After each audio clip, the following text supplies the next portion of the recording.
आप भी बच्चों को शिक्षा दीजिए। गुरु का धर्म है शिष्यों को शिक्षित करे, माता पिता का धर्म है कि बच्चों को शिक्षित करे, सिखाए, पढ़ाए।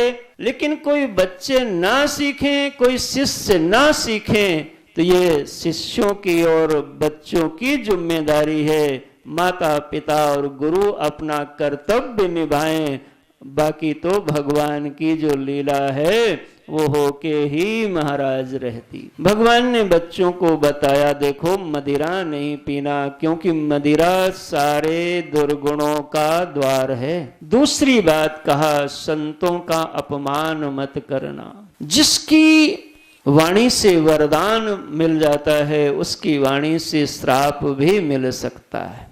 कवच अभेद विप्र गुरु पूजा, ये भगवान स्वयं उपदेश देते हैं। सृष्ट की पूजा, सृष्ट के आशीर्वाद से हमारा जीवन कवच के भांति सुरक्षित हो जाता है, तो सृष्ट के अनादर से हमारा जीवन बिगड़ने की ओर बढ़ भी जाया करता है। लेकिन बच्चे तो बच्चे संतों की परीक्षा लेते हैं और वह सब रचना बन गई जो भगवान नहीं चाहते थे। देखो, जब भगवान जो चाहते थे वो नहीं दिख रहा है, तो आप अपने मन को ज्यादा टेंशन में मत करो।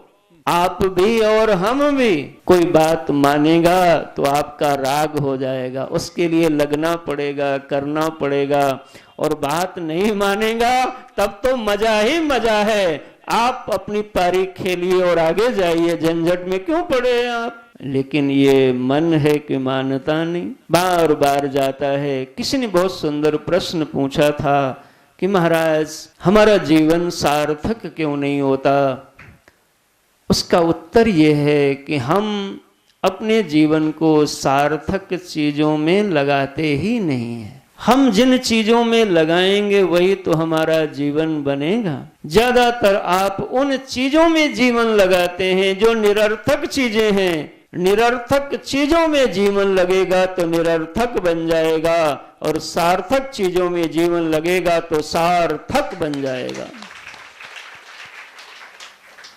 कितने सारे लोग हैं जो सोचते हैं हम भी कथा कराएंगे। उनके पापा भी सोचते थे हम भी कराएंगे, नहीं करा पाए, जीवन पूरा हो गया। बच्चे सोचते हैं हम भी कराएंगे, पता नहीं करा पाएंगे। नहीं, सोचने से शुभारंभ तो होता है, लेकिन सोचने से पूरा नहीं होता, करना भी पड़ेगा आपको। इसलिए शुभस्य शीघ्रम, श्रेष्ठ काम को जल्दी सोचिए और जल्दी पूरा कर डालिए, क्योंकि पल का कोई भरोसा नहीं है साहब।